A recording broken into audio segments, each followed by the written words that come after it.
The Utah anomaly, the skinwalker reality. So, if you want to find out what actually happens when you throw millions of dollars, military-grade sensors, and a team of PhDs at a paranormal hotspot, you look at the Uintah Basin in Utah. Specifically, a 480-acre patch of dirt known as Skinwalker Ranch. But before the scientists showed up, before the Department of Defense got involved, there was just a family trying to live a quiet life. And honestly, that's where the real horror is. Let's go back to the fall of 1994. Meet Terry and Gwen Sherman. Now, Terry is the furthest thing from a paranormal enthusiast. He's a pragmatic, rugged guy. He fixes tractors. He reads cattle prices, not sci-fi. He and his wife bought this sprawling property because it was a dream investment. They wanted to raise their kids, run their cattle, and just be left alone in the vast, cold, dry air of Utah. The first few days on the ranch were totally mundane.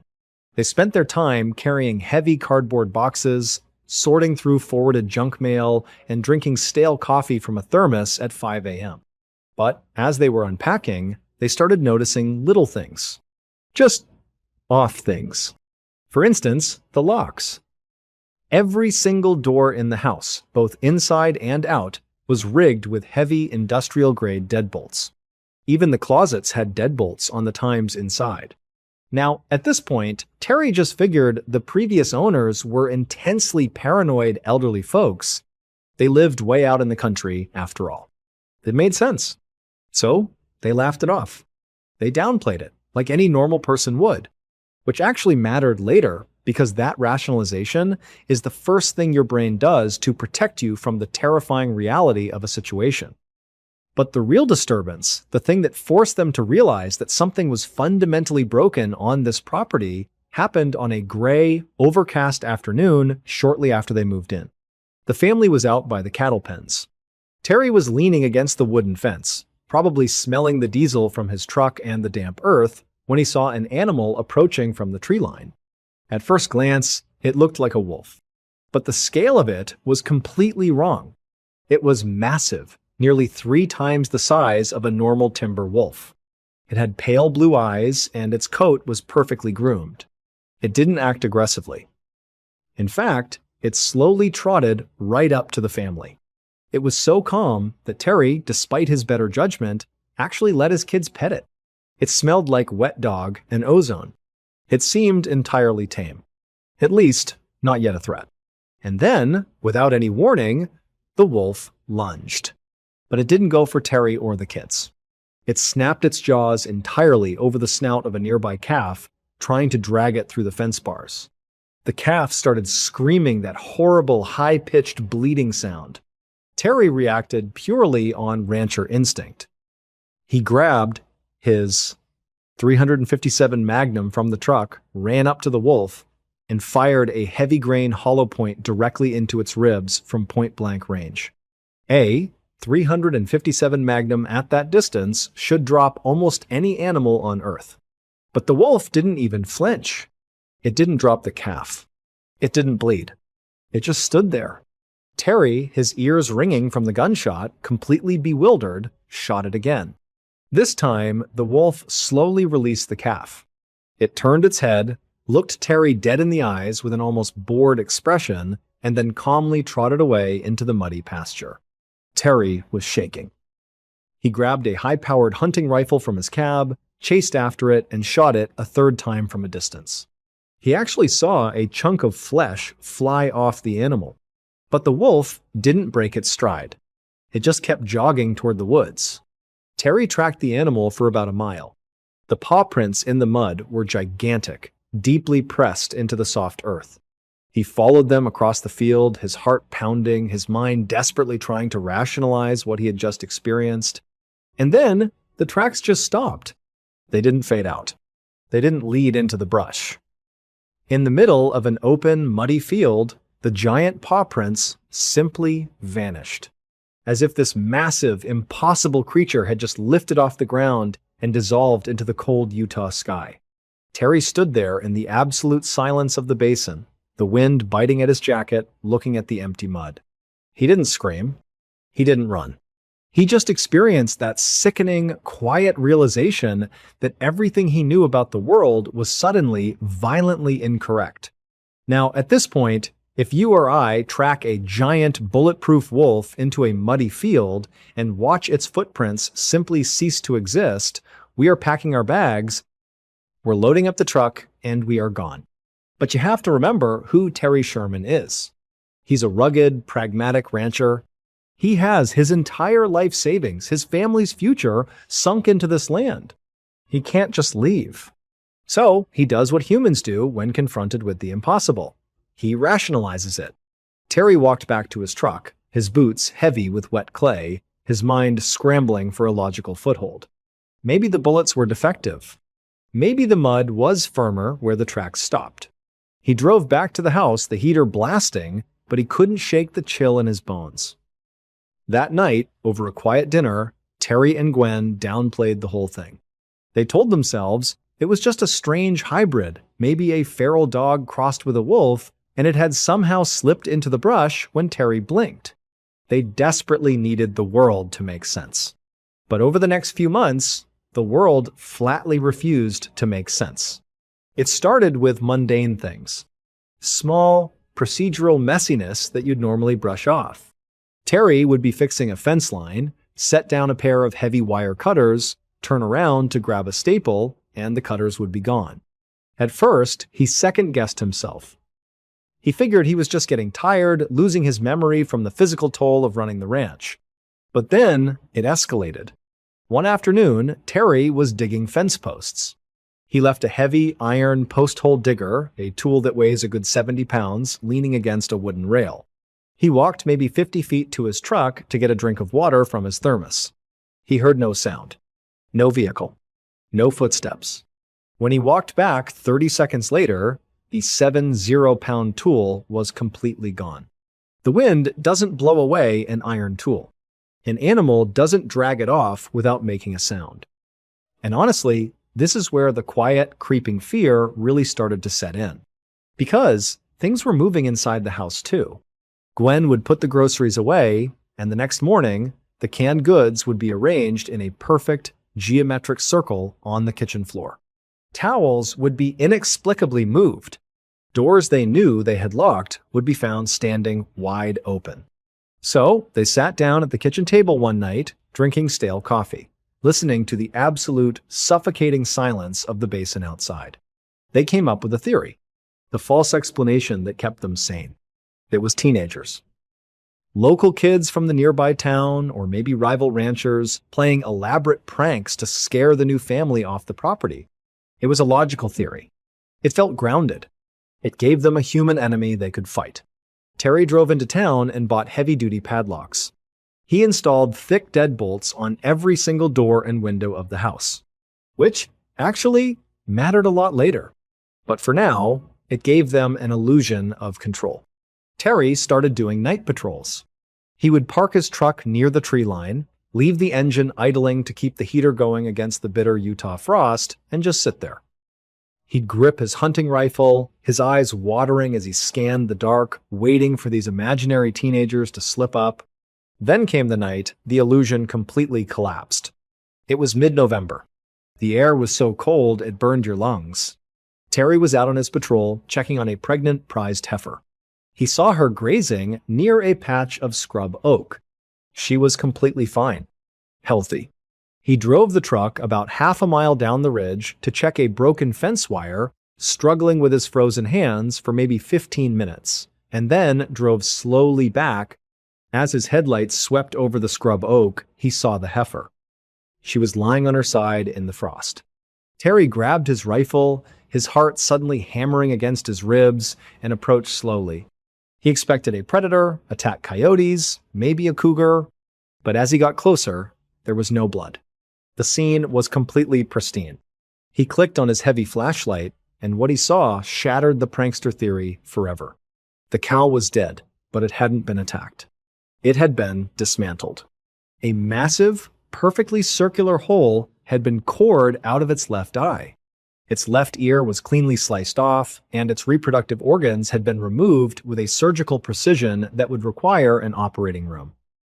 There were no jagged edges, no teeth marks, and again, not a single drop of blood on the snow.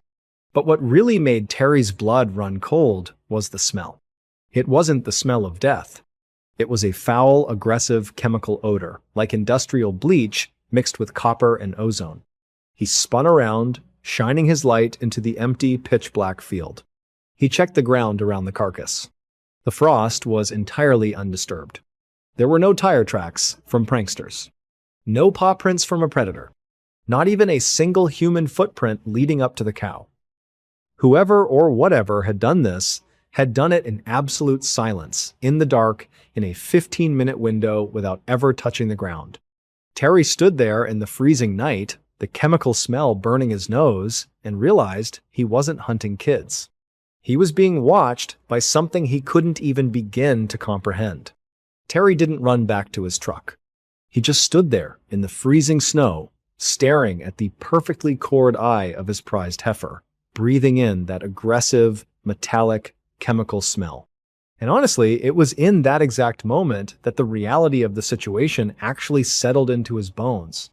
It wasn't kids. It wasn't a cult. It was something entirely outside the bounds of normal human logic. The drive back to the farmhouse was agonizingly slow. Terry kept the truck's heater blasting on high, but he couldn't stop shivering. When he finally walked through the back door, the house smelled like stale coffee and wet wool. Gwen was sitting at the kitchen table, staring at a mug.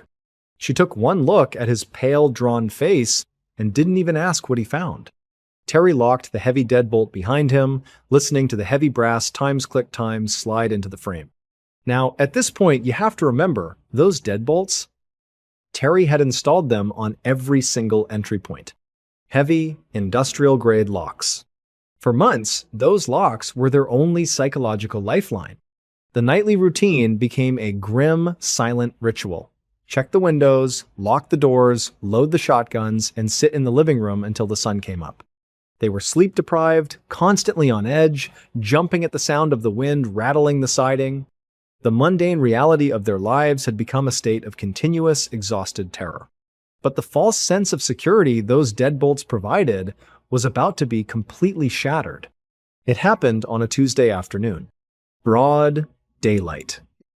You usually expect the terrifying stuff to happen at 3 a.m. in the pitch dark, but real horror doesn't care about cinematic timing. It was just a boring, overcast afternoon. Gwen was standing at the kitchen island, idly sorting through a stack of junk mail. Terry was sitting at the table, rubbing his eyes, trying to force down a cold sandwich. The house was locked up tight, as always.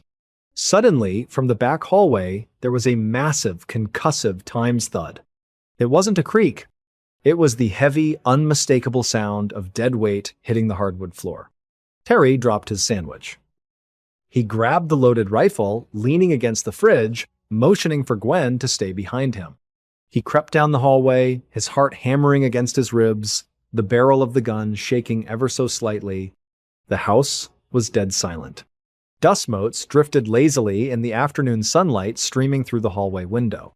He reached the bathroom, nudged the door open with his boot, and just stared. Sitting perfectly upright in the middle of the bathroom rug was his 7 zero-pound iron post-hole digger. Terry slowly lowered the rifle. He felt a cold sweat break out on the back of his neck. He had used that exact tool 3 days ago.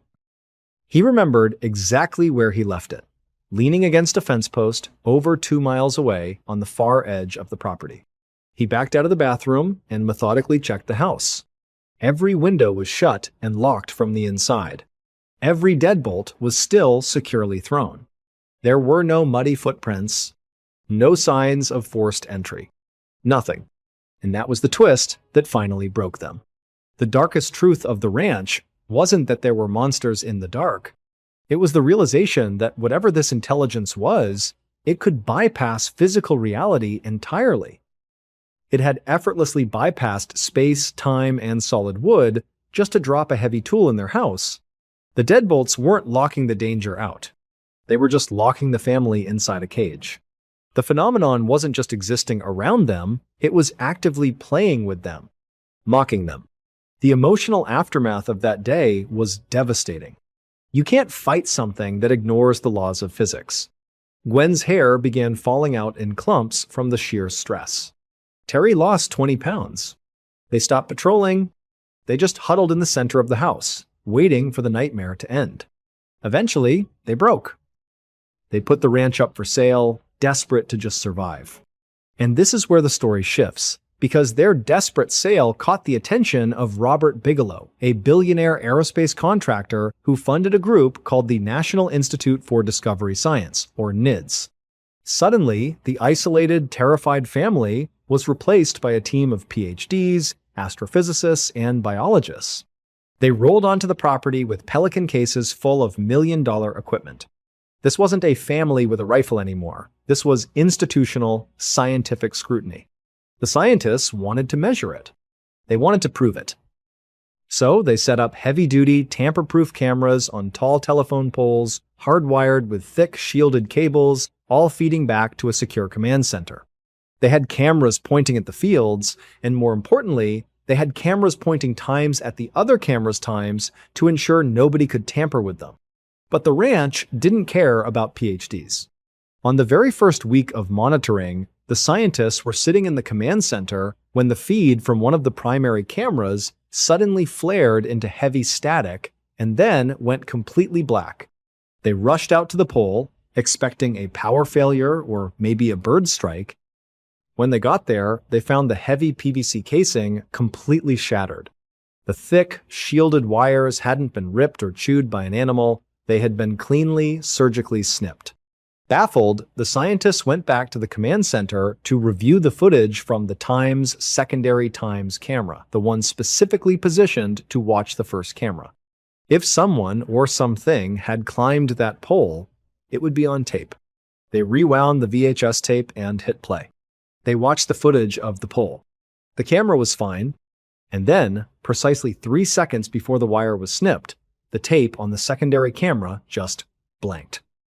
It didn't lose power. It wasn't destroyed. The electromagnetic data on the tape had simply been erased, exactly for the duration of the attack, before seamlessly kicking back on to show the destroyed equipment. That was the final, sickening aftershock for the NIDS team. The realization hit them like a physical blow. The entity didn't just break a camera. It knew exactly what a camera was. It understood how human observation worked, how closed-circuit television operated, and how magnetic tape recorded data. It temporarily blinded the secondary camera just long enough to destroy the first one, purely to leave a message. They weren't scientists observing a paranormal phenomenon in a laboratory. The ranch itself was the laboratory. And the humans, with their million-dollar cameras, they were just the new lab rats. The Gainesville Shadow, the true origins of a slasher. Pop culture has a way of sanitizing real life. When most people think of the horror classic time Scream, they picture popcorn, jump scares, and a guy in a mass-produced Halloween mask taunting teenagers over a landline. It's fun. It's safe. But the real story, the actual events that made a young writer named Kevin Williamson lock all his doors and windows one night in 1990 while watching a TV special, didn't have a slick soundtrack or a neatly tied-up ending. It was quiet, it was sweaty, and it was horrifyingly real. N. Let's go back to late August, 1990. Gainesville, Florida. N. Honestly, if you've ever been to North Florida in August, you know exactly what the atmosphere is like. The humidity is oppressive. The air is so thick, it feels like you're breathing through a hot, wet towel. You have the constant droning hum of cicadas in the oak trees, and the rattling of cheap window AC units struggling to keep up with the heat. It was move-in week at the University of Florida. The town was buzzing with the chaotic energy of thousands of students returning for the fall semester. People were dragging heavy, awkward futons up narrow stairwells, eating leftover takeout pizza out of cardboard boxes, and sifting through piles of junk mail they didn't ask for. It's a very specific, mundane kind of joy. The messy reality of starting over. Nin. In a ground floor unit at the Williamsburg Village Apartments, one 8-year-old Sonia Larson and one 7-year-old Christina Powell were doing exactly that. They were freshmen, best friends from high school, just trying to settle in to their first taste of real independence. You know that feeling? The exhaustion of unpacking, the excitement of organizing a tiny closet, deciding where to put the TV. At the time, they were just two tired girls ready for the semester to begin. N. Now, at this point, everything feels perfectly safe. When you're a teenager in a bustling college town, surrounded by your peers, you feel insulated. You don't question the structural integrity of a cheap sliding glass door. You don't think twice about the dense, overgrown strip of woods just behind the apartment complex parking lot. And N, which actually mattered later. N. Because just beyond the tree line, hidden among the dense palmettos and draped Spanish moss, someone had quietly set up a campsite. N at T. First, the disturbances were completely microscopic. The kind of things anyone would naturally ignore. A faint rustling in the brush near the edge of the property line at dusk. A shadow shifting just outside the glow of the amber parking lot lights. If you're a student taking out the trash late at night, you might pause for a second. You might feel a brief, irrational prickle of fear on the back of your neck, but human nature kicks in. You rationalize it. You tell yourself it's just a stray dog looking for scraps, or the wind, or your own exhausted brain playing tricks on you. You shrug it off, turn around, and go back inside to the safety of your living room. But the man sitting in those woods wasn't a ghost, and he wasn't a theatrical movie villain. His name was Danny Rolling. He was a transient, a drifter with a deeply disturbed mind, sitting in the sweltering heat, drinking stale water and sweating through his clothes. He wasn't just resting in the trees. He was watching. He was patiently studying the routines of the girls in the ground floor apartment, learning exactly when their lights went out and noticing just how vulnerable a simple glass door could really be. The transition from an ordinary August night to a living nightmare didn't happen with a cinematic jump scare. It started with a mechanical click. Down in Florida, those cheap sliding glass doors on ground floor apartments are notorious. If you know what you're doing, you don't even need to break the glass. You just wedge a tool under the frame and silently pry the door up, right off its aluminum tracks. And honestly, if you're a teenager asleep in the next room with a cheap box fan humming loudly to fight off the suffocating late summer heat, you're never going to hear it. By the time the sun came up on the 24th of August, 1990, the Williamsburg Village apartments looked exactly the same as they had the day before.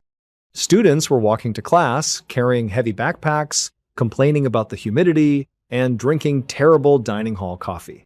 But Christina and Sonia's parents hadn't heard from them. You know that very specific kind of anxiety. At first, you downplay it. You tell yourself, they're just busy. They're exhausted from moving. They're out exploring the campus. But after hours of calling, listening to the phone ring endlessly until the answering machine clicks over, that tight, cold feeling in your chest starts to take over, a wellness check was eventually called in. And when the police finally forced their way into that ground floor apartment, they didn't find a stylized horror movie set. They found a reality so profoundly gruesome, so methodically violent, that seasoned detectives had to immediately step back outside into the muggy parking lot just to catch their breath and process what they were looking at. Now, at this point, the police try to keep things quiet.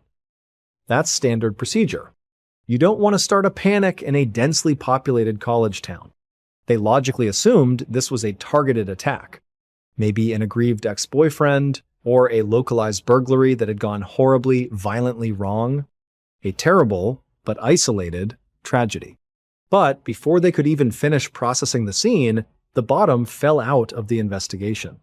The very next day, a 8-year-old student named Krista Hoyt didn't show up for her shift at the local sheriff's office. Police went to her duplex to check on her. Inside, they found a scene that completely shattered their initial theories. The killer hadn't just murdered Krista, he had taken his time, meticulously posing her body in a highly theatrical, deeply disturbed manner designed specifically to shock and traumatize whoever found her. Panic set in. Not a metaphorical panic, a suffocating, contagious fear that paralyzed the entire city of Gainesville. Hardware stores sold out of deadbolts, pepper spray, and baseball bats in a matter of hours. Students dragged their mattresses out of their bedrooms and into the center of their living rooms, sleeping in terrified groups of 10 with the lights blazing. And honestly, it was justified. Because just 2 days later, 2 more students, Manny Tabawada and Tracy Pales, were found dead in their apartment. The procedural messiness of a real investigation is that when you have a desperate, terrified public, you desperately need a suspect. The pressure from the media and the community is crushing. And almost immediately, the police found someone who fit the bill. His name was Edward Humphrey. He was an 18-year-old student who actually lived in the same apartment complex as 2 of the victims. He had a deeply scarred face from a car accident, suffered from severe untreated mental health struggles, and had recently been acting incredibly erratic, getting into shouting matches and wandering the complex at odd hours. He was the quintessential creepy guy that neighbors whisper about. It was the perfect narrative. The town latched onto it immediately. This times was the monster. It was a false explanation, but it made total sense to a terrified community. They had a troubled, violent kid in custody, the police were publicly focusing all their energy on him, and people finally let out a collective sigh of relief. The nightmare was over. Except, it wasn't over at all. Because as the detectives sat in their cramped, stale-smelling precinct offices, drinking day-old coffee and sifting through the horrific crime scene photos, the truth began to quietly collapse around them. The brutality of the murders, the sheer physical strength required to overpower someone like Manny Tabawada, who was a muscular college football prospect, combined with the meticulous, almost clinical cleanup of the crime scenes, did not match the profile of an erratic, disorganized teenager having a manic episode. The killer had used tape to bind his victims. He had left almost no usable fingerprints. He was literally washing his victims in the bathtub to destroy forensic evidence before slipping back into the night. Edward Humphrey was a tragic kid who desperately needed psychiatric help, but he wasn't a calculated, phantom-like predator. The chilling realization slowly washed over the task force, which actually mattered later because it meant all their early momentum was completely wasted. They had the wrong guy. And the man who had been patiently watching from the tree line, drinking stale water and quietly testing sliding glass doors, was entirely unknown to them.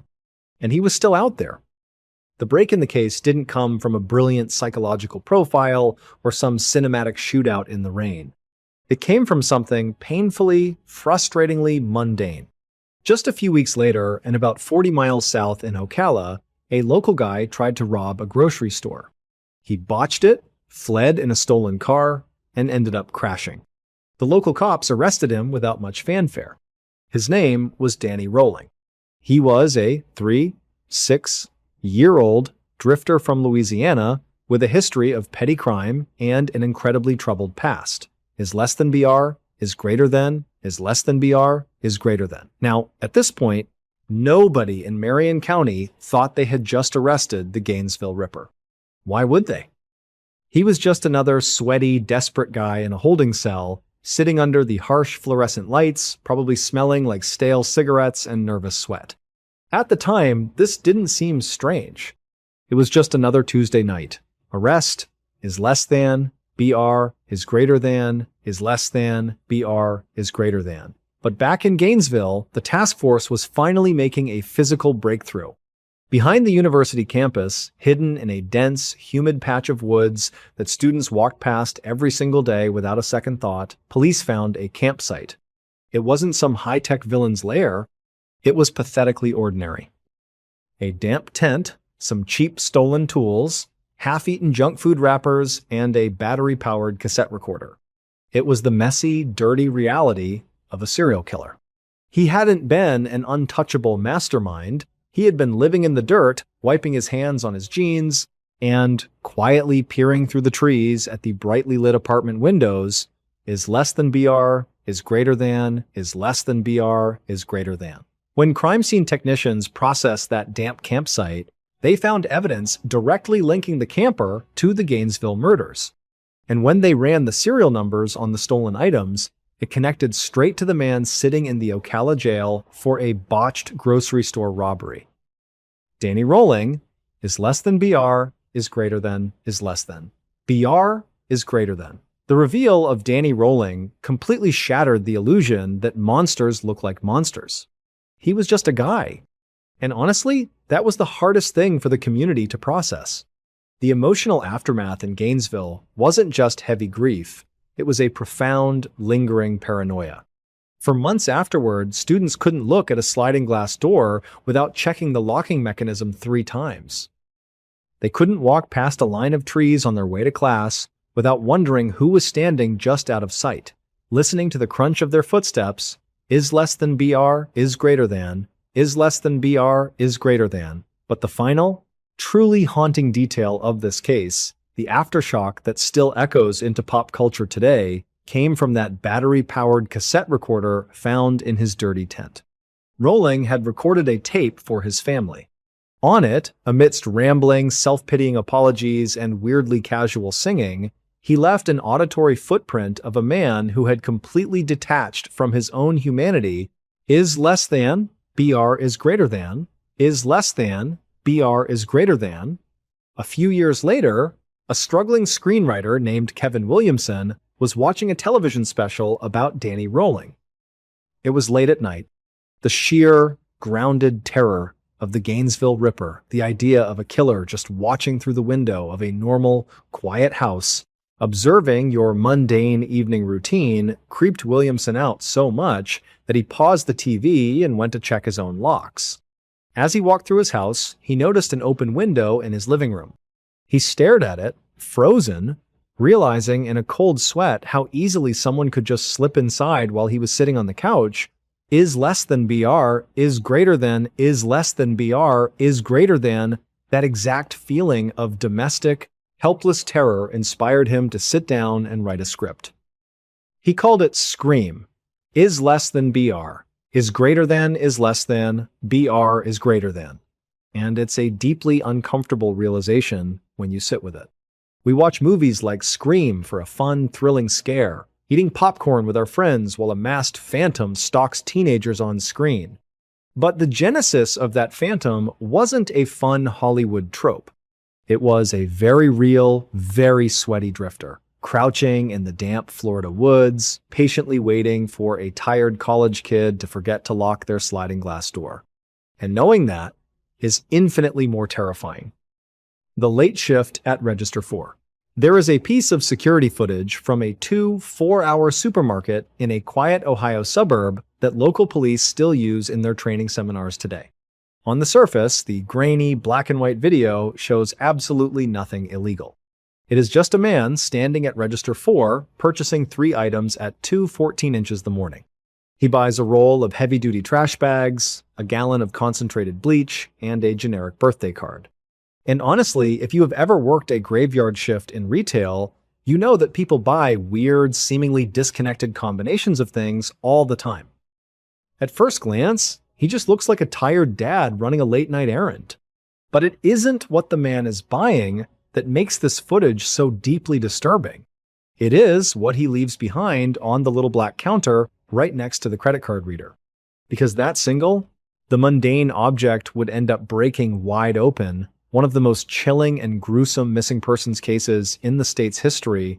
Is less than BR, is greater than, is less than BR, is greater than. But before we get into the deeply unsettling reality of what was actually happening that night, we need to understand the environment where this all started. The year was 2017. The setting was a massive warehouse-style grocery store in a town where nothing ever really happened.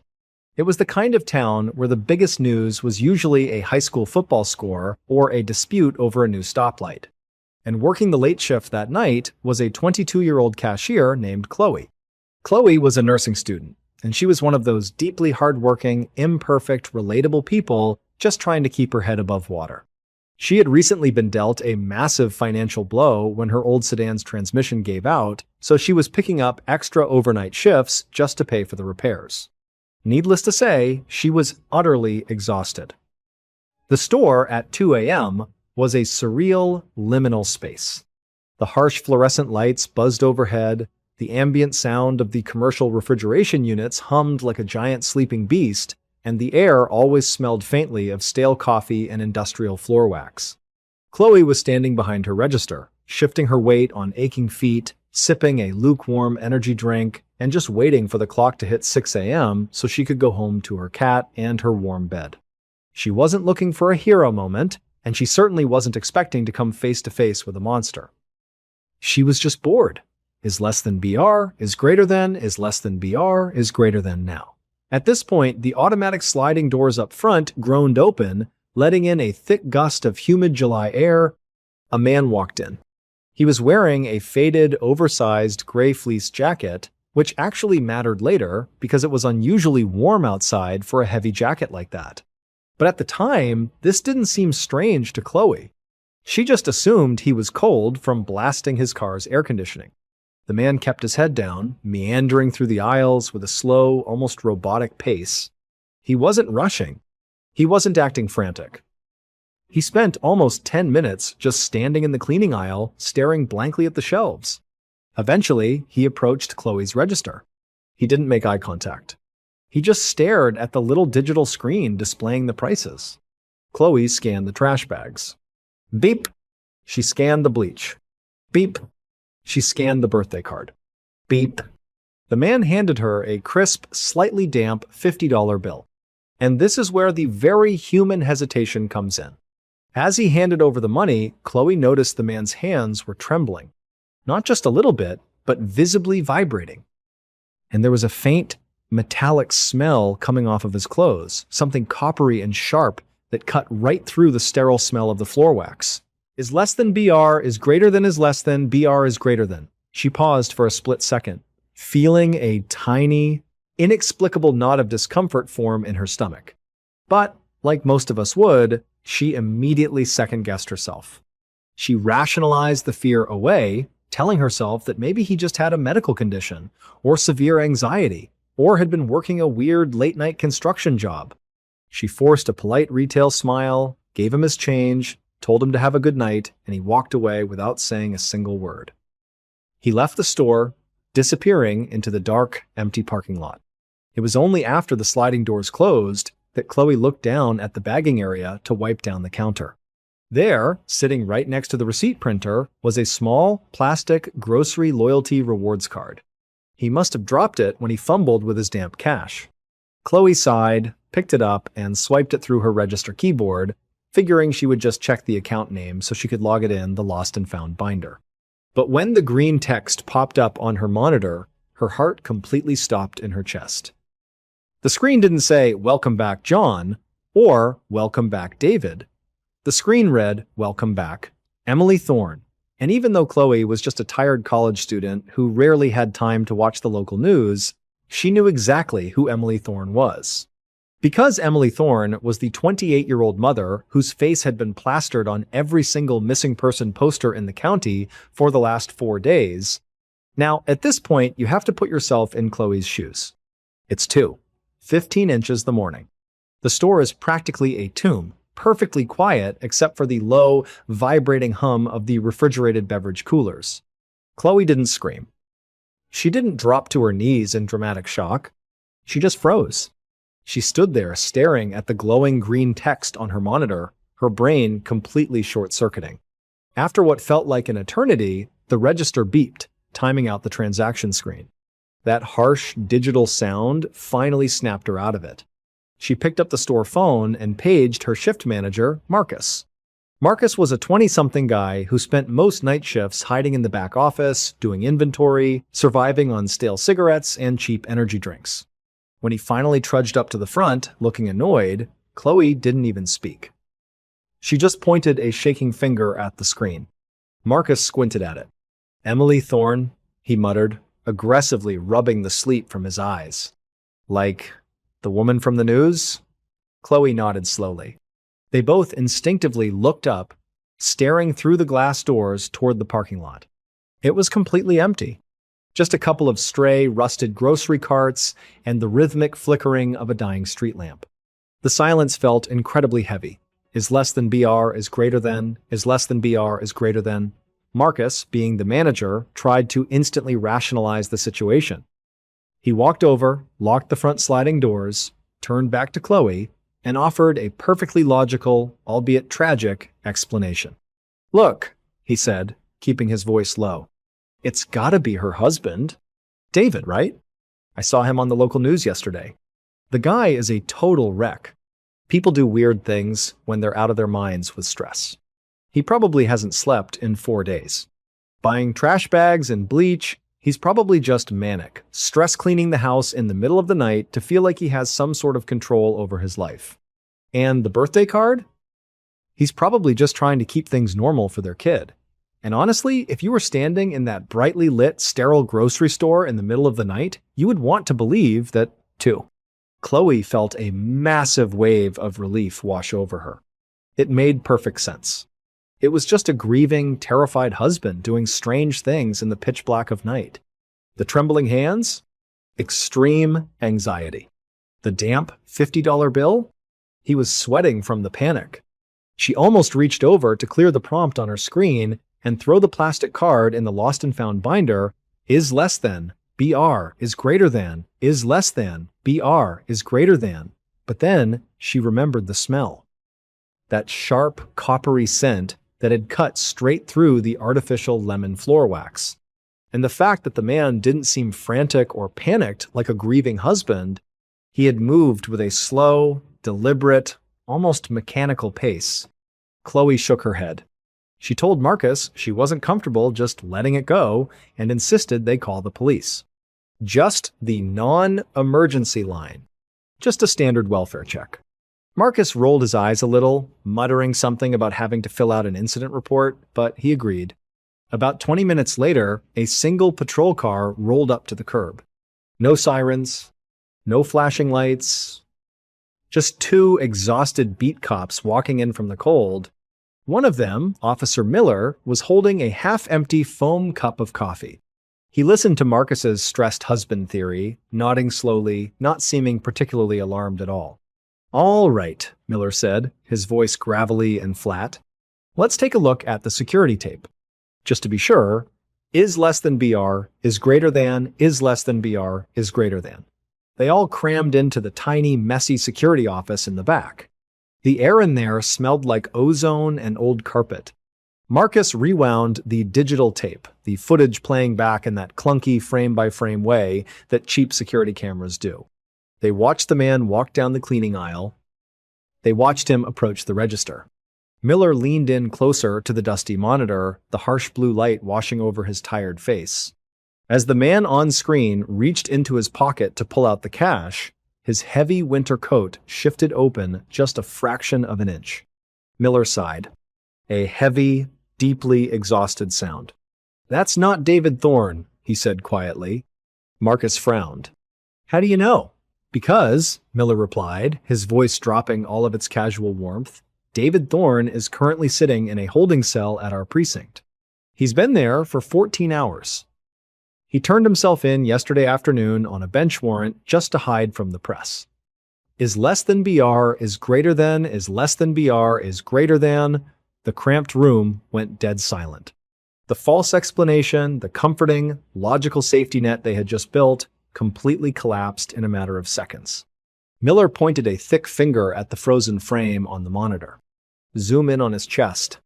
Underneath the coat." Marcus fumbled with the mouse. The image pixelated, then sharpened, just enough. Underneath the heavy jacket, the man wasn't wearing a t-shirt or a sweater. He was wearing dark blue scrubs, the kind a nurse or a medical orderly wears.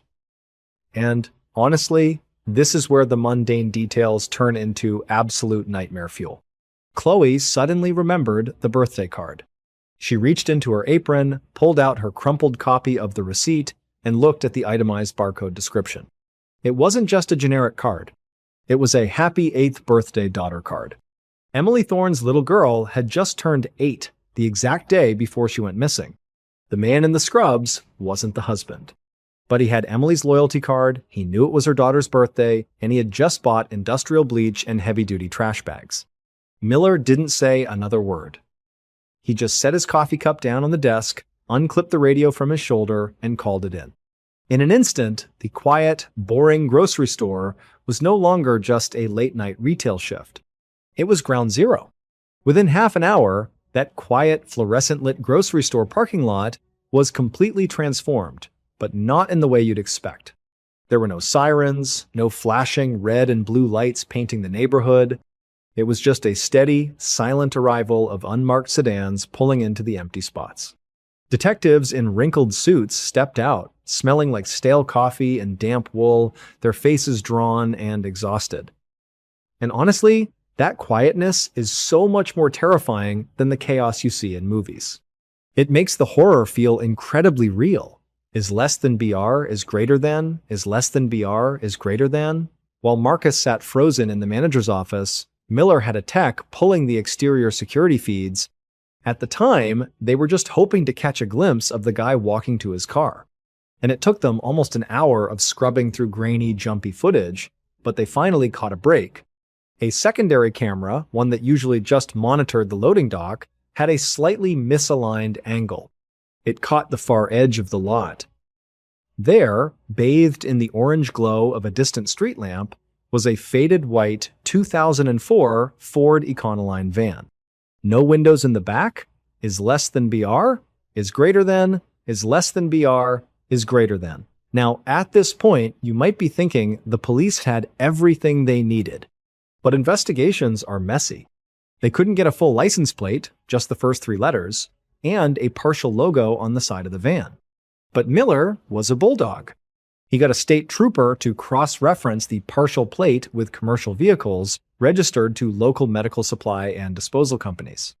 And by 3 a.m., they had a hit. The van belonged to a third-party biohazard disposal contractor. The man assigned to drive it was a 4-1-year-old guy named Gregory Vance. His job was incredibly mundane. He drove around the county, emptying sharps containers and picking up biological waste from small dental practices and outpatient clinics. Is less than BR is greater than. Is less than BR is greater than, which actually mattered later because Emily Thorne, the missing mother, worked as a receptionist at one of those exact dental clinics. Is less than BR is greater than. Is less than BR is greater than. By 4:30 a.m., a tactical team was staged down the street from Vance's duplex. You brace yourself for a shootout, for a dramatic climax. But again, reality is usually just deeply anticlimactic and sad. When SWAT breached the door, they didn't find a criminal mastermind waiting in the shadows.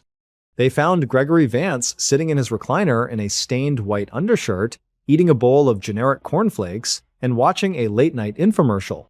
He didn't even drop his spoon. He just blinked at the officers, a look of mild, annoyed confusion on his face. He surrendered without a single word. Is less than BR is greater than. Is less than BR is greater than.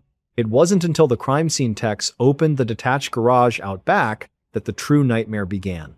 The smell hit them first, a thick, chemical burn of industrial bleach mixed with something cloyingly sweet and deeply wrong. Inside, they found the heavy-duty trash bags. They found the blue scrubs. And, tragically, they found what remained of Emily Thorne. Is less than BR is greater than. Is less than BR is greater than. But the real twist of this story, the detail that makes this case so utterly, stomach-churningly evil, didn't come from the garage. It came from Vance's kitchen. While searching his drawers, a detective found a simple cardboard shoebox. Inside were dozens and dozens of plastic grocery store loyalty cards. Is less than BR is greater than. Is less than BR is greater than. At first, investigators thought these were trophies. A lot of killers take tokens from their victims, right? But the truth was so much more pathetic and disturbing. Gregory Vance wasn't keeping trophies. He wasn't playing a psychological game with the police by deliberately using Emily's card at the store. He was just incredibly, obsessively cheap. He had stolen the loyalty cards from the purses and wallets of his victims for one simple reason: to use their accumulated grocery points to get a discount on the bleach, lye, and heavy-duty trash bags he needed to dispose of them. He used Emily's card that night simply because he wanted the $2.50 discount on the cleaning supplies. And the happy 8th birthday daughter card he bought? He didn't buy it to mock her family. He just grabbed the closest card on the rack to hit the store's $25 minimum purchase requirement to trigger a double points coupon. It meant absolutely nothing to him. Is less than BR is greater than is less than BR is greater than. The emotional aftermath of a case like this doesn't just go away when the killer is caught. It leaves a dark stain on everyone involved. For Chloe, the trauma was permanent. She quit her job the very next morning. For months afterward, she couldn't even walk into a supermarket. The harsh fluorescent lights, the smell of fresh produce, the cheerful mechanical beep of a barcode scanner, it would instantly trigger a severe panic attack. She was deeply haunted by the fact that she had looked pure evil in the eye, scanned his items, and politely told him to have a good night. She had unknowingly facilitated the cleanup of a murder, all wrapped up in the perfectly normal, everyday script of retail customer service. Is less than BR, is greater than, is less than BR, is greater than. But there's one final, chilling detail that stuck with Officer Miller long after Gregory Vance was sentenced to life in prison without parole. A detail that still keeps him awake on quiet, rainy nights. It was the crumpled receipt that Chloe had printed out. When the police logged it into evidence, Miller took a long, hard look at the bottom of the slip. Right below the barcode, in cheerful, automated text, it read, "Congratulations! You saved $4.80 today." And right beneath that was the lifetime points balance on the account. Is less than BR is greater than is less than BR is greater than Emily Thorne had only signed up for her loyalty card 3 months ago. But the receipt showed a lifetime accumulation of over 42,000 points. To get that many points, you would have had to spend thousands and thousands of dollars on groceries over several years. Which meant Vance wasn't just using Emily's card.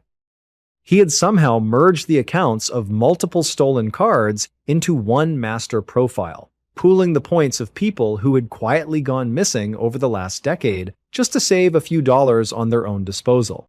Emily was the one whose missing person report finally got him caught. But staring at that impossible point balance, Miller realized she was far, far from the first. The Valley of Headless Men. Imagine a place so massive and remote that if you dropped the entire country of Switzerland into it, you'd still have room left over. Now imagine that inside this vast, beautiful wilderness, there's a specific 200-mile stretch of river that the local indigenous people absolutely refuse to go near. They call it the Valley of Headless Men. And honestly, for a long time, people just thought that was a spooky campfire legend. Just folklore to keep tourists away. Until the bodies actually started showing up. But before we get into today's strange and mysterious story, if you're a fan of the strange, dark, and mysterious delivered in story format, hit the like button so hard that it drops its phone into a storm drain, and then offer to help it look, only to push it in. So, let's go back to 1904. The Klondike Gold Rush had basically ended, but that gold fever, it hadn't left people's blood. We meet two brothers, Willie and Frank McLeod. These aren't larger-than-life explorers or cinematic action heroes. They are just regular, tough, slightly desperate guys living in the Canadian wilderness, trying to make enough money to not freeze or starve the next winter. And you know how it is when you're desperate, you start listening to rumors you'd normally ignore. They hear whispers about a creek in the Northwest Territories, deep within the Nahanni River Valley, supposedly glittering with thick, raw gold nuggets just sitting in the shallow gravel. The logistical reality of this trip was an absolute nightmare. We're talking weeks of dragging heavy wooden boats up, violently freezing rapids, navigating entirely blind through these massive jagged canyons they literally just called Canyon 1, 2, 3, and 4. It was composed of grueling, deeply uncomfortable days. Waking up in damp wool, drinking stale bitter coffee boiled over wet wood, swatting away thick clouds of black flies. But they did it. In 1904, they made the arduous trip, spent a year out there in the absolute middle of nowhere, And somehow, miraculously, they actually came back to civilization with a small fortune in coarse gold. They had proven the myth was real. So, naturally, in 1905, they pack up to do it again. They load up their boats with mundane essentials, sacks of beans, flour, heavy rifles, cast iron pans, and they head back up the Nahanni River. At first, no one really worried when they didn't come back by winter. In those days, out in the deep bush, you could easily get snowed in and just have to hunker down and wait for the spring thaw. It was normal. Their family just assumed they were stuck but safe, second-guessing any lingering anxieties. At the time, this didn't seem strange. But then 1906 passed. Then 1907. 3 whole years go by. By 1908, the brothers' family is beside themselves with worry. Their other brother, Charlie McLeod, just can't take the agonizing not knowing anymore. He organizes a search party and hires a local guide. And honestly, the vibe on this trip was probably incredibly grim. Charlie wasn't looking for a rescue, he was looking for a gravesite. After weeks of fighting the exact same brutal rapids his brothers did, Charlie's crew finally enters the third canyon. The air here is notoriously dead. It's surrounded by these towering rock walls that block the wind, making the whole area eerily, uncomfortably silent. Suddenly, the guide points to the riverbank. Tucked away in a small clearing of spruce trees, they see it. A camp. As Charlie rows closer, he's probably feeling this heavy, sinking hesitation. You can imagine him gripping the oars, staring at the tree line, not wanting to actually get out of the boat. He eventually ties off the line and walks up the muddy bank. The camp hasn't been destroyed by a bear or swept away by a flood. It's just sitting there, frozen in time. Ropes are still tightly tied around the trees. 2 rusted rifles are propped up against a rotting log, completely untouched. There's a blackened coffee pot sitting over a cold 3-year-old ash pile. It's that jarring mundanity everything looks like Willie and Frank just stood up to grab some firewood and never walked back. But as Charlie steps further into the tall brush, his boot catches on something hard hidden in the overgrowth. He looks down, and the horrifying reality of what actually happened to his brothers begins to slowly unravel. Charlie looks down. Under a thick layer of damp moss and rotting leaves, he sees a decaying leather boot.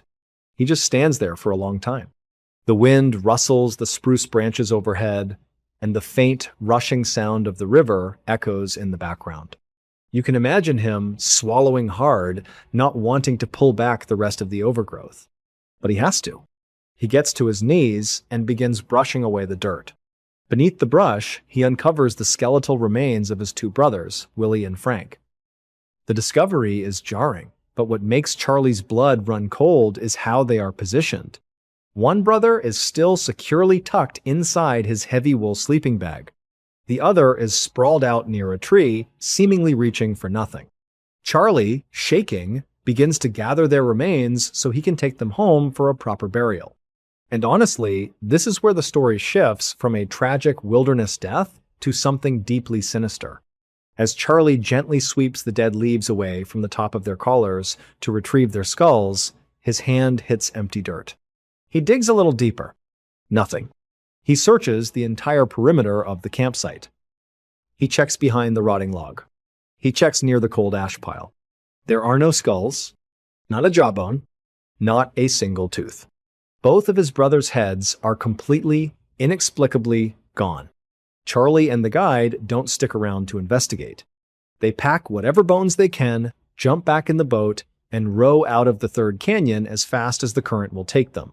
When they finally make it back to civilization, the news spreads like wildfire, and the Royal Canadian Mounted Police, the RCMP, are forced to open an official investigation.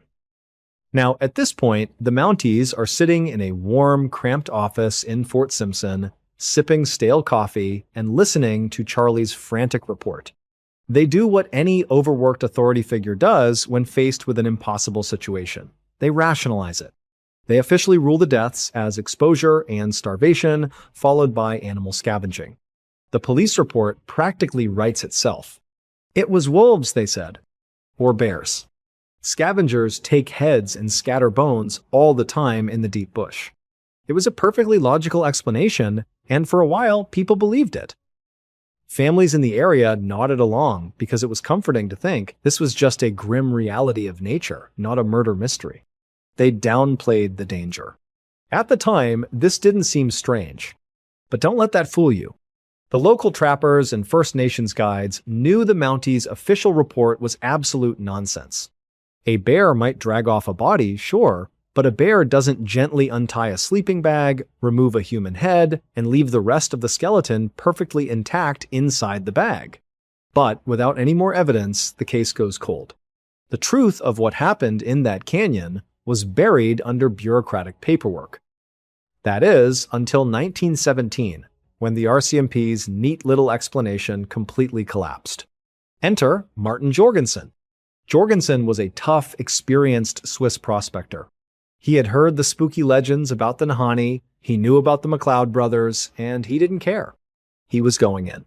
Jorgensen spends months navigating the treacherous 4-5-degree turns of the river, pushing deep into the valley. And he actually strikes gold. He sends a message out to civilization that he's hit a massive vein and is building a small cabin to stay the winter. He's ecstatic. But then, a few months go by, and the messages stop. Complete radio silence. Eventually, a search party heads up the river to check on him. When they arrive at Jorgensen's claim, the first thing they smell is charred wood. His sturdy log cabin is completely gone, burned down to the foundations, just a blackened square in the dirt. But out front, lying in the tall grass, they find Martin's skeleton. His rifle is lying on the ground a few feet away, right next to a dropped matchbook. And as the search party steps closer, they realize the most horrifying detail. Martin Jorgensen's head is completely missing. The RCMP's animal scavenger theory shattered instantly. Animals don't burn down cabins. And they certainly don't take the head of an armed man right outside his front door. Something, or someone, was actively hunting people in the Valley of Headless Men. Now at this point, the RCMP couldn't just sweep this under the rug.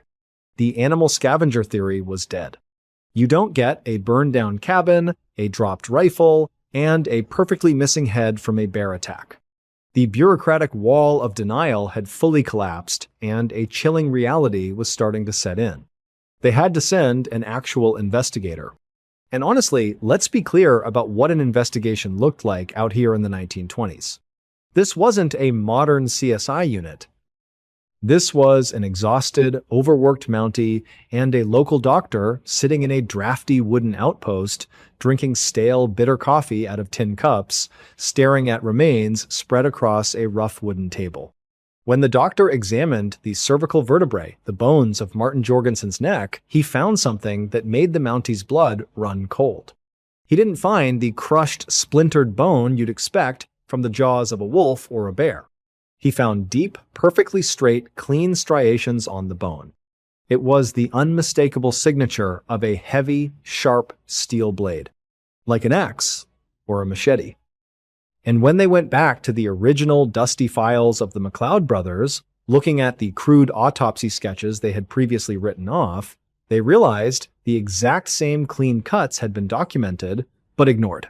This is the twist that turned the Nahanni from a dangerous river into an absolute nightmare. The true horror of the Valley of Headless Men wasn't a curse, and it wasn't an animal.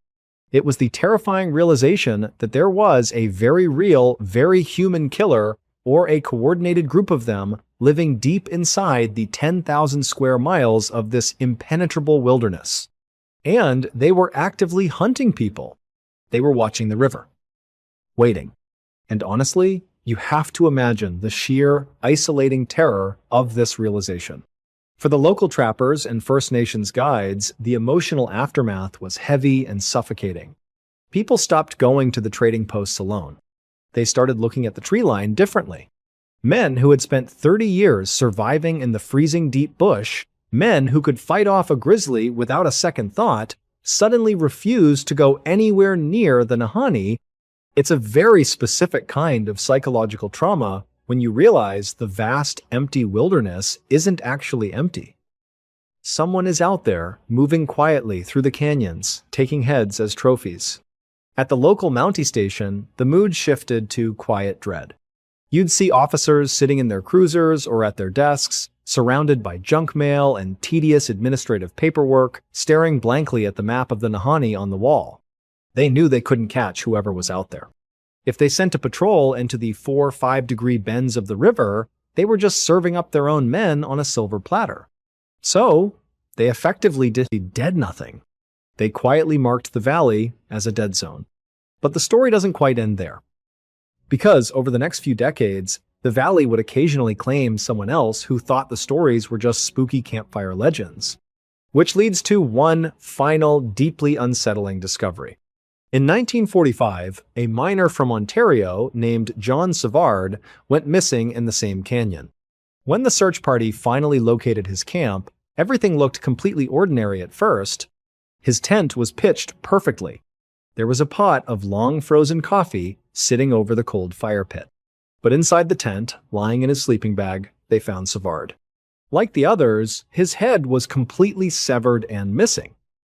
But it was the micro-clues at the scene that made the search party pack up and literally run to their boats. Savard's sleeping bag was zipped up tight, right to where his neck used to be. But his right hand was resting outside the thick fabric, frozen stiff in the bitter cold. Gripped tightly in his hand was his heavy revolver. It was fully loaded, with the hammer pulled back and his frozen finger still resting heavily on the trigger. Savard hadn't been ambushed in his sleep. He had been lying there in the pitch black of his tent, wide awake, weapon drawn, listening to something walking around outside his camp. He knew they were coming. And despite being armed and ready, whoever or whatever was out there still managed to get inside, take his head, and vanish back into the endless, silent trees. The 7-2-hour wager. When a missing persons case hits a detective's desk, they usually look for the standard markers of a struggle: shattered glass, a dropped cell phone, maybe a smear of blood on the pavement. But when police found two 8-year-old Claire Vance's dark gray Honda Civic idling in the empty parking lot of a local nature reserve, there was no violence at all. The driver's side door was firmly shut. The heater was still blasting. Her purse was sitting neatly on the passenger seat, right next to a lukewarm cup of gas station coffee. The only thing out of place was a perfectly folded, heavy-stock paper card taped to the center of the steering wheel. Inside, typed in a neat clinical serif font, were 3 sentences. The game has begun. She has 72 hours to find the exit. If you try to intervene, the walls close early. Now, before we dive into the psychology of a man who treated human lives like disposable puzzle pieces, if you're the kind of person who eats a string cheese by biting directly into the center of it like a complete psychopath, go ahead and carefully detach the like button, dip it in room temperature milk, and stick it to the ceiling of your local DMV. It just feels right. Is less than BR is greater than is less than BR is greater than. And honestly, looking back at Claire's life, there was absolutely nothing about her that would make her a target for this kind of elaborate, theatrical nightmare. She wasn't wealthy. She didn't have a high-profile job with dangerous enemies. Claire worked as an inventory manager at a mid-sized regional logistics firm in Ohio. Her days consisted of staring at spreadsheets, drinking stale break room coffee, and driving home in the dark because it was mid-November and the sun set before 5 o'clock. She was the kind of person who kept a spare umbrella in her trunk and always double-checked that her front door was locked before going to bed. The mundane, ordinary rhythm of her life is actually what makes her case so deeply disturbing. It means this wasn't a crime of passion. It was a crime of selection. Is less than BR is greater than, is less than BR is greater than. The timeline of her disappearance starts on a Tuesday evening. It had been raining, freezing drizzle all afternoon, that miserable kind of Midwest weather that just sinks into your bones and makes everything look gray. Claire left the warehouse around 5:30 p.m. We know this because security cameras caught her pulling out of the employee lot, and later, detectives would trace her route, finding no deviations. She drove straight home to her duplex in a quiet, slightly older neighborhood with big oak tree and uneven sidewalks. At this point, the night feels perfectly, boringly normal. She parks in her driveway, grabs her purse, and walks up to her covered porch. But as she reaches for her keys, she notices something. There is a small, manila envelope resting perfectly in the center of her welcome mat. Is less than BR, is greater than is less than BR, is greater than. Now, most people wouldn't immediately panic at the sight of an envelope. And Claire didn't either. She assumed it was a notice from her landlord or maybe a flyer for a local landscaping company that blew up onto the porch. She picked it up, unlocked her door, and went inside. She locked the deadbolt behind her, a habit so ingrained she probably didn't even register doing it. She dropped her keys in the little ceramic bowl by the door, took off her wet coat, and carried the envelope into the kitchen. The house was quiet, filled only with the hum of the refrigerator and the faint sound of cars hissing on the wet pavement outside. She turned on the overhead kitchen light, grabbed a butter knife, and sliced the envelope open. Inside was a single Polaroid photograph. Is less than BR, is greater than, is less than BR, is greater than. Claire pulled it out and stared at it. It was a picture of her own kitchen window, taken from the outside, looking in. But it wasn't an old photo. In the picture, the overhead kitchen light was on, and she could see the back of her own head standing exactly where she was standing right now, holding the envelope. The photograph had been taken seconds ago. Is less than BR, is greater than. Is less than BR, is greater than. It's in these quiet, terrifying moments that the human brain tries desperately to rationalize. You don't jump straight to the thought that a predator is hunting you. You think, is this a prank? Did one of my coworkers follow me home? Claire froze. Her heart started a heavy, slow thud against her ribs. She didn't scream. Instead, she did that deeply human, awkward thing. She slowly turned her head toward the kitchen window, almost afraid to look, hoping the yard would be empty. The glass was dark, reflecting only her own pale face and the yellow light of the kitchen. She couldn't see anything out in the rainy yard. But then her phone buzzed on the counter.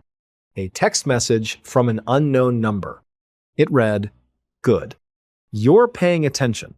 The front door is now locked from the outside. Don't try the windows. Rule number 1. You have to play." Now, if you're hearing this, you're probably yelling at the story in your head. You're thinking, break the glass. Call 911. Scream until the neighbors hear you. But honestly, true panic doesn't usually look like a Hollywood movie. It's quieter. It's heavier. Claire dropped her phone. It clattered hard against the laminate kitchen counter, and she did the only thing her stunned brain could process. She ran to the front door. She grabbed the brass handle and twisted. The deadbolt was unlocked, the knob turned freely, but the door wouldn't budge. She pushed her shoulder against the heavy wood, but it felt like pushing against a brick wall. From the other side, through the thin gaps in the doorframe, she heard the thick, mechanical clicking of a heavy-duty ratchet strap being tightened. He had strapped the exterior doorknob to the structural pillar of her porch. She was sealed in. She backed away, her breathing turning shallow and fast, and sprinted into the living room to try the front-facing window. She unlatched the lock and shoved upward. Nothing.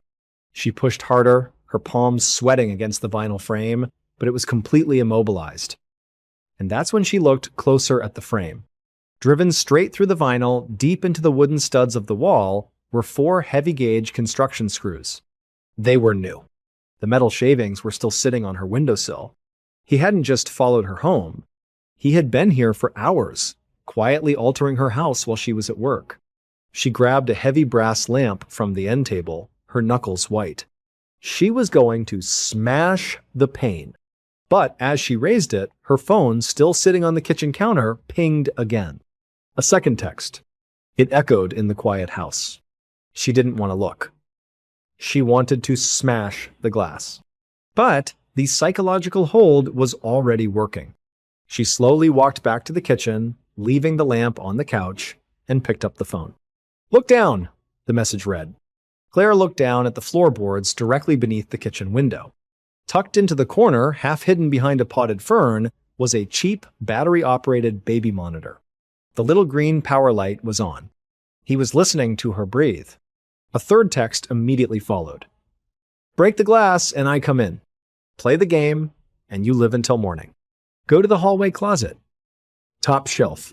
We don't know exactly how long Claire stood there in the dark, staring at that little plastic baby monitor, but based on the forensic timeline unearthed much later, she spent the next 4 hours participating in a psychological torture chamber inside the very place she was supposed to feel safest. When Detective Eris Thorne walked into Claire's duplex 2 days later, he wasn't looking for a crime scene. It was a standard wellness check requested by her nursing supervisor after she missed 2 consecutive shifts. But as Thorne stepped through the back door, which the fire department had to pry open with a Halligan bar, the smell hit him immediately. It was a thick, metallic tang of copper mixed with the stale, sour odor of old adrenaline and sweat. Claire was gone. The house was dead quiet, save for the hum of the refrigerator. But the living room looked like the aftermath of a bizarre, ritualistic tornado. Furniture was pushed against the walls. The carpets had been meticulously rolled up, and placed in the dead center of the bare wooden floor was a digital kitchen timer, perfectly zeroed out, surrounded by a circle of 6 more Polaroid photographs. Thorne picked one up, using his pen. It was a photo of Claire, crying, holding a pair of heavy garden shears, staring at the camera. In the background of the photo, Thorne could see her own living room clock. The time was 3:14 a.m. Now, at this point in an investigation, real life is messy. Detectives don't immediately leap to the idea of a sophisticated, game-playing serial predator. They look at the statistics. And statistically, when a woman vanishes from a locked home with signs of a struggle, you look at the men in her life. Thorne and his partner canvassed the neighborhood, digging through stale coffee and junk mail back at the precinct, piecing together Claire's recent history. And they found a glaring, neon red flag. 6 months prior, Claire had broken up with a guy named Mark. Mark was bad news, a volatile construction contractor with a history of domestic disputes and a recently expired restraining order Claire had filed against him. He had the tools to drill screws into window frames. He had the ratchet straps. And just a week before Claire vanished, Mark had left a drunk, rambling voicemail on her phone, ending with the words, "You'll see what it feels like to be locked out." It was neat. It was logical. It gave the terrifying, chaotic scene at the duplex a grounded, understandable face. The detectives thought they had their guy. They dragged Mark into the fluorescent-lit interrogation room of the precinct later that night. Thorne laid out the photos of Claire's barricaded house. Mark was sweating profusely. He was shaking, stumbling over his words, and avoiding eye contact. He was acting exactly the way a guilty man acts when the walls are closing in. Thorne leaned over the table, pressing him, waiting for the confession to spill. But here's the catch. And it's the kind of procedural wall that haunts investigators. Mark wasn't sweating because he kidnapped Claire. He was sweating because he was a mid-level amphetamine distributor who thought Thorne had just busted him for a drug run. When Thorne finally pushed hard enough, Mark cracked, but not about Claire. He gave up his alibi, terrified but desperate to avoid a murder charge. Mark had been sitting in the back room of an illegal poker game behind a strip mall 80 miles away on the night Claire disappeared. The police pulled the security footage from the alleyway. And there was Mark, smoking a cigarette on camera at the exact moment the Polaroids of Claire were being taken in her kitchen. Thorne sat at his desk, staring at the security stills, a cold knot forming in his stomach. The clean narrative collapsed entirely. Mark was a dead end. This wasn't an angry ex-boyfriend. This wasn't a crime of passion. And as Thorne sat there, rubbing his tired eyes, his desk phone rang. It was dispatch. They had another scene. Across town, in a wealthy, gated suburb, a landscaper had just found his client's front door strapped shut from the outside. Thorne felt all the blood leave his face. He realized they weren't dealing with a stalker. They were dealing with a ghost who was just getting started. And this time, when Thorne arrived at the second house, he found out what happens when a victim refuses to play the game. And honestly, This is the moment in the timeline where the case shifted from a localized tragedy into a full-blown nightmare. It's the point where seasoned cops stop trusting their own instincts. Now, at this point, Thorne was running on stale coffee and pure adrenaline. He pulls into this neighborhood called Oak Creek. It's the kind of pristine, heavily governed subdivision where the biggest neighborhood crisis is someone leaving their trash cans out a day too long. It's 9 a.m. The sky is a brilliant, ignorant blue. A rogue lawn sprinkler is lazily ticking back and forth across a perfectly manicured yard. The mundane reality of the environment actually made the whole thing feel so much worse. The landscaper, a college kid holding a rake, was sitting on the curb, pale as a sheet, just pointing a trembling hand at the front door. And there they were. Two heavy yellow ratchet straps bolted directly into the brickwork, holding the front door flush against the frame. Same hardware, same method. Thorne and his partner cut the straps and drew their weapons. The smell hit them the second the door cracked open.